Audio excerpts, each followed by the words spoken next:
o repórter MT segue conversando com o deputado Zé do Pátio. Deputado, falando agora sobre a fatídica situação que houve em Rondonópolis, quando no gozo de sua administração, o senhor teve mandado o mandato cassado pela Justiça Eleitoral. Reconheceu-se tardiamente, fez-se justiça tardiamente, o senhor está com a alma lavada, entretanto, aquilo que o senhor perdeu quando o senhor era prefeito de Rondonópolis, ou seja, a oportunidade de seguir com o seu trabalho para só assim no final ser avaliado, o senhor perdeu, o senhor não recupera mais. O senhor perdeu essa eleição, o senhor perdeu essa eleição, não, o senhor perdeu essa oportunidade de continuar. Para quem o senhor perdeu? Olha, na verdade, o que dói no meu coração é a injustiça. A pior dor do mundo é a dor da injustiça e a traição. E eu tive essas duas dores, justiça e traição.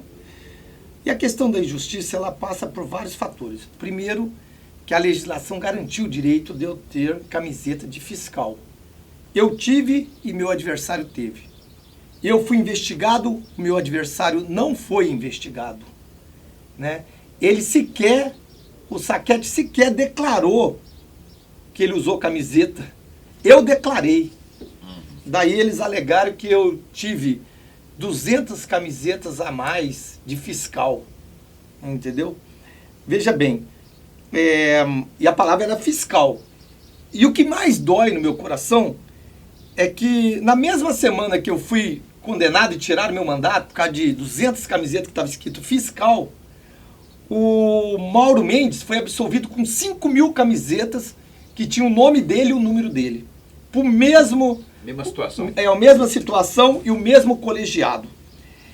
Em Rondonópolis, no dia da eleição, acharam uns 3 milhões de reais na associação comercial, que a Polícia Federal foi lá e não fez nada. No dia, fizeram um esquema para dizer que houve compra de voto contra mim. E daí, na época, o Estado começou a investigar contra mim, mas daí a Polícia Federal entrou e descobriu que não foi eu. Foi uma armação. E eu sei de onde saiu essa armação. E não foi investigado. Eu não vou deixar de perguntar porque eu sou jornalista. De onde saiu essa armação? Saiu de setores adversários nossos, que usou o poder de Estado, para armar uma compra de voto maldosa lá, que a Polícia Federal viu que não existia. Agronegócio? E uma coisa que eu admiro muito... Saiu do agronegócio ou não saiu do agronegócio? Não, saiu de setores adversários nossos. E o que mais dói no meu coração é que eles analisaram, investigaram, fizeram tudo. Por último, a Justiça de Rondonópolis me absolveu de tudo, né? Os juízes de Rondonópolis me absolveram de tudo. Eu, tranquilo, administrando Rondonópolis, sabia que eu tinha um desafio que era contra tudo, porque nós ganhamos aquela eleição contra todo mundo. Uniu todos esses senadores que estão aí hoje do Estado, são de Rondonópolis, os 3. Todos foram contra a minha campanha, os deputados federais, os deputados estaduais. O único que ficou comigo foi o Rogério Salles, inclusive a esposa dele. Os movimentos sociais. E os movimentos populares, é lógico. Movimentos de igreja, movimentos da reforma agrária, universidade. Todo mundo ficou comigo. Mas nós ganhamos a eleição, 6.000 votos de frente. Daí fui absolvido em tudo. Daí eu estou administrando Rondonópolis quando eu recebo um telefonema que um juiz federal com o nome de Pedro Francisco da Silva, ele canetou o senhor? Me solicitou a minha cassação. Aquilo ali me assustou. E logo em seguida veio o voto do juiz Jorge Tadeu e de um outro juiz. Eu não me lembro se foi o Sebastiãozinho. Daí eu peguei, um outro juiz pediu vista. Eu falei, opa, pode mudar o quadro. Que foi um tal de André Possetti. Daí ele voltou com o mesmo relatório, mantendo a cassação. O único juiz, por incrível que pareça, que ficou que eu nunca vi ele na minha vida, um dia eu quero conhecê-lo, que foi o último voto, chama Samuel, que era da OAB, ligado à OAB. Ele pegou e votou, dizendo o seguinte, gente, tirar um prefeito desse por causa de 200 camisetas de fiscal no dia da eleição. Daí ele fez a defesa do princípio da proporcionalidade, da razoabilidade, da presunção. Mas mesmo assim ele foi um voto silencioso. Isolado. Também. Isolado. Esse voto dele, que ele leu, é interessante que a cidade de Rondonópolis toda ouviu o voto dele, porque hoje os sites, a internet, e todo mundo viu assim que foi uma injustiça que fizeram comigo, né? Tiraram o meu mandato, né? Mas Deus é maior. Deus pôs a mão. Daí, agora, depois de 3 anos, o Tribunal Superior Eleitoral viu que não tinha sentido aquela posição daquele colegiado do TRE naquela época. Eu quero aqui dizer que mas a justiça ela foi tardia. Mas eu não queria mais voltar para a vida pública.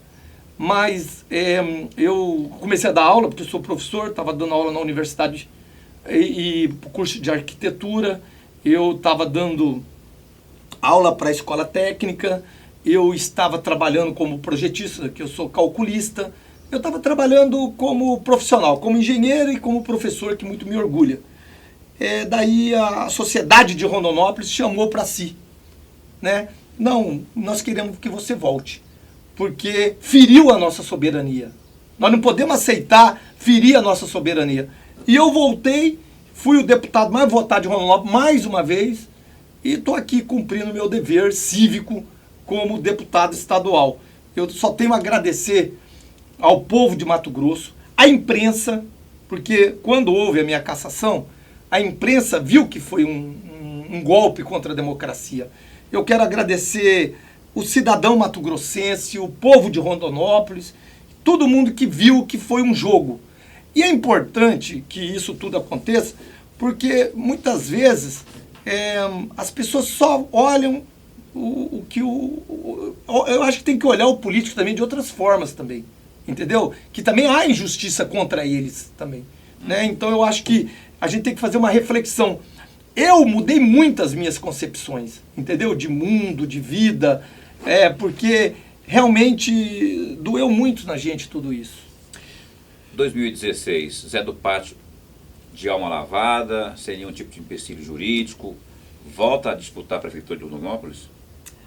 Vamos entregar... O senhor está trabalhando isso? Não, vamos entregar... Dizer que o senhor acabou de dizer aí, se o povo me chamar de volta... Não. Não, tem que... Eu considero até, mas assim, vamos ser mais direto com o negócio. Eu posso falar uma coisa para você? O senhor é pré-candidato ou não é pré-candidato à Prefeitura de Rondonópolis? Entregar na mão de Deus. Acho que Deus é maior. Ele é que vai decidir o meu rumo. Essa semana eu fui em Campo Novo dos Parecis, mas visitei Deus já vários não está lugares. com muito problema para resolver, Deus já não tem muita situação. O Saquete lá já colocou na mão de Deus também, os seus outros adversários também estão colocando tudo na mão de Deus. O que ele vai fazer com tanta gente pedindo a mesma coisa? Pois é, mas se acharem, se na hora exata acharem que é interessante, nós vamos para a disputa. Se achar que não é interessante, se o momento achar que não é interessante, nós vamos continuar o nosso trabalho aqui no parlamento, como deputado estadual. Sabe aquelas coisas que tem que acontecer? Eu acho que não adianta forçar, não adianta você fazer um prognóstico. Eu acho que tudo acontece. Na política, tudo acontece. As coisas acontecem naturalmente. Ou você é candidato, sem forçar. É uma coisa natural. Agora, assim, deputado Zé do Pátio, respostas curtas com perguntas curtas com respostas curtas. Operações do GAECO na Assembleia Legislativa, como um todo, não só na Assembleia, mas no governo e tal, mas acho que tem atingido diretamente a Assembleia Legislativa. Algumas delas atingiram em cheio o ex-deputado Riva. Gostaria que o senhor comentasse essas operações. Tem incomodado o parlamento e os parlamentares, essas operações? Veja bem, a investigação é um papel do GAECO e do Ministério também. Público e da Delegacia Fazendária, né? Agora, eu acredito o seguinte, eu vou dar um exemplo claro, aquelas prisões que aconteceram na Assembleia daqueles 20 servidores, né? Veja bem, eles já tinham feito o depoimento deles no Ministério Público. Eles têm endereço fixo, eles têm trabalho fixo. Então eles já tinham feito o depoimento. Daí, de repente, prendem eles, coloca algema, coloca roupa de prisioneiro. Isso, na minha opinião, que já investigou, condenou e executou. E se o cara foi inocente? Pois é, e essa semana saiu no jornal A Gazeta, em vários jornais da cidade, que 2 deles, o próprio Gaeco chegou à conclusão que não tem nada. E agora? E agora, José? Como diz Carlos Drummond, como é que fica esse cidadão? Então, quando houve aquelas prisões, eu fiz esse pronunciamento na tribuna da Assembleia, que a gente tem que trabalhar as investigações, tem que ir a fundo, mas tem que cuidar muito. O que aconteceu comigo? Me execraram. É um exemplo claro. Me execraram, depois descobriram que não tinha nada, pronto. E agora? E a minha vida, e minha história, e meu futuro? E quem está preso há muito tempo, não vou citar nome. E essas pessoas que fizeram isso, né? Agora, eu acredito o seguinte, tem que investigar, tem que buscar a verdade, tem que ter coisas sérias, não podemos abrir mão das investigações, mas tem que ter muito cuidado. Então eu acredito o seguinte, que os procedimentos estão acontecendo lá, ninguém está negando, e que investigue, mas cumpre o direito do cidadão, né? O direito de defesa, o direito dele também poder mostrar a verdade. Eu acredito, por exemplo, que tem uma instituição que está muito fragilizada, na minha opinião.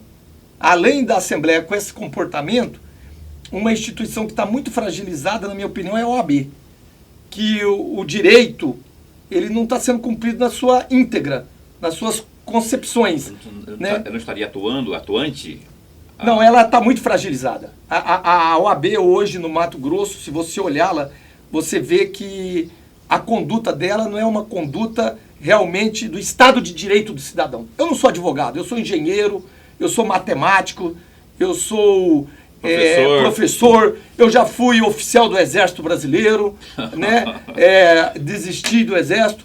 Eu não posso dizer isso, mas o Estado de Direito do cidadão tem que ser garantido conforme o artigo 5º da Constituição Federal. Então eu estou muito preocupado, né, só com isso, mas que as investigações têm, que o país está mudando e que nós temos que ter os procedimentos corretos para investigar, e tem que ser investigado, isso sim.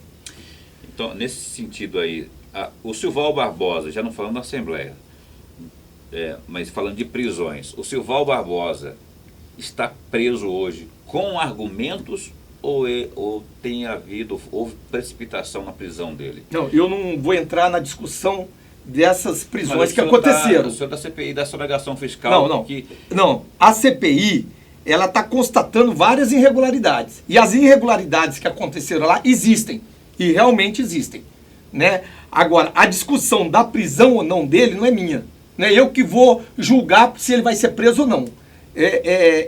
Quem tem que julgar é a juíza. Você não capitaliza isso, não? Não, eu não. Mas foi em cima da CPI. Então você capitaliza. Foi em cima da CPI, mas não vou entrar no mérito da prisão de um cidadão. Porque isso não é o papel meu, é o papel da justiça. Mas assim, se foi... Não quero entrar na discussão também se capitaliza ou não. Não estou preocupado em capitalizar. Eu estou preocupado em dizer o seguinte: quem investigou, quem chegou nesse patamar foi a CPI. Sim. E nós chegamos a tudo isso. Tranquilo. Isso é um ponto. Se realmente o que a juíza colocou e ponderou, ela tem razão. Entendeu? Eu não posso negar. A juíza está correta. Entendeu? Nos procedimentos dela. Agora, a discussão de ser ou não preso é uma decisão judicial. O meu papel é investigar. Eu investiguei. A juíza teria usado os argumentos da CPI, levantados pela CPI. Lógico. Então a juíza tem razão. Não, ela pegou os argumentos da CPI, e os argumentos da CPI está correto, a juíza fez os procedimentos corretos. Agora, não é eu, como homem público, como cidadão, vou dizer isso. Eu acho que seria assim, muito oportunismo eu falar que se um cidadão merece ou não ser preso. Quem tem que dizer Muita isso... onipotência para quem tem que dizer isso é o Poder Judiciário, né? É o Poder Judiciário que tem a capacidade de decidir os rumos que deve seguir. Agora, que os dados que ela recebeu são corretos, são corretos. Correto, só assina embaixo. Assina embaixo. Deputado, vou encerrar então a nossa conversa. Eu não posso deixar de perguntar para o senhor algo que eu pergunto para todo mundo quando eu vejo na rua, nessas coberturas que eu faço aí lá na Assembleia, para todos os deputados. E eu pergunto para o senhor diretamente para o Zé Carlos do Pátio.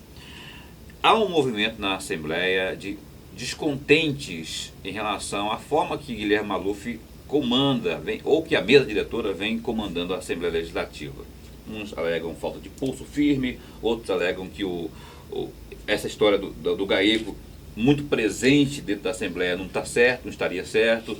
Outros chamam que a Assembleia é de puxadinho do Executivo. O que o Zé do Pátio pensa sobre isso? E se o senhor integra um movimento aí de deputados que já estão vislumbrando 2016 no que se refere à sucessão da mesa diretora? Veja bem, eu já falei para o deputado Guilherme Maluf o seguinte: ele foi bom para o parlamento, para os parlamentares, porque ele descentralizou.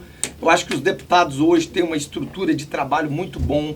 O trabalho dele foi um trabalho muito correto, de descentralização, de todos serem tratados iguais.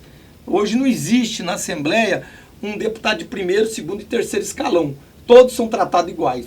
Então, eu acredito que ele teve esse comportamento. Ele foi bom para os parlamentares nesse trabalho.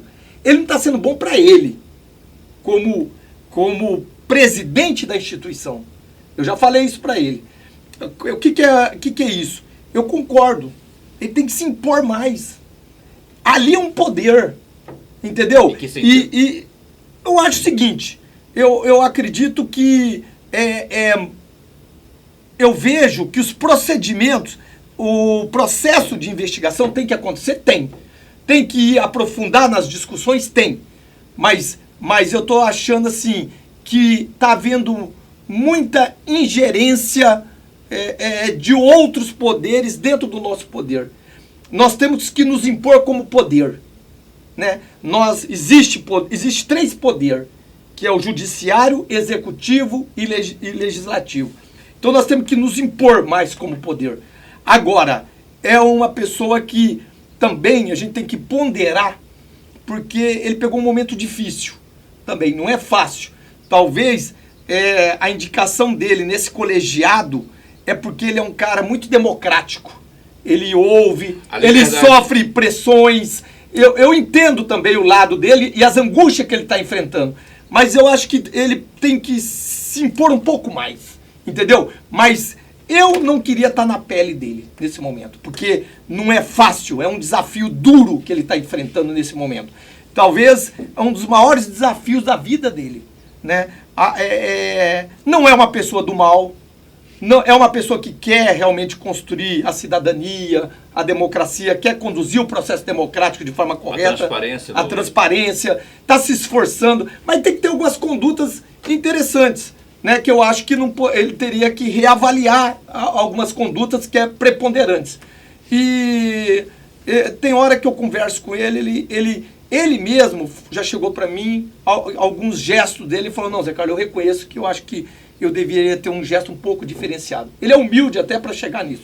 Então eu concordo com você, eu acho que é só isso. Mas aqui ninguém está querendo dizer que não deva abrir a Assembleia, não deva investigar, não deva ter condutas, mas nós devemos sim nos impor mais. Entendeu? Você faz parte desse grupo aí de deputados que almejam estar nessa composição? Eu acho que não é... Uma chapa aí para suceder? Não é fazer parte de um grupo ou deixar de fazer. Eu acho que eu acho que a instituição Assembleia tem que ser forte, né? E eu tenho certeza que ele também gradativamente está construindo isso. E não vou dizer não quero aqui ser injusto com ele. Talvez outro que tivesse lá estaria sofrendo as mesmas consequências, porque é um momento de transição da instituição. Ok. Então a gente conversou aqui no Repórter MT com o deputado estadual José Carlos do Pátio. Deputado, suas considerações finais, foi bom tê-lo aqui, a gente agradece. Eu particularmente, que faço cobertura política para o Repórter MT, para a Rádio Capital. Eu sempre fui bem recebido pelo senhor, sempre fui respeitado pelo senhor enquanto figura pública. Agradeço pela sua vinda aqui ao nosso estúdio, nos dar essa entrevista aqui no Repórter MT. Paulo Coelho, dizer do respeito não só meu, mas de toda a classe política por você, como jornalista, como profissional, né? Um profissional ético, sério e que tem nome, tem piso, né? Não é à toa que nós estamos aqui, né? Agradecer ao site Repórter MT, né, por a gente estar concedendo essa entrevista e dizer que isso é a cidadania, isso é o debate das ideias, né? Eu não sou dono da verdade, quero ser humilde em dizer isso, mas eu acho que o país gradativamente está avançando no processo democrático de direito, né? Eu quero agradecer a você. Que é isso que você está fazendo hoje aqui é a democracia. Muito obrigado. José Carlos do Pátio falando com a gente aqui no Repórter MT.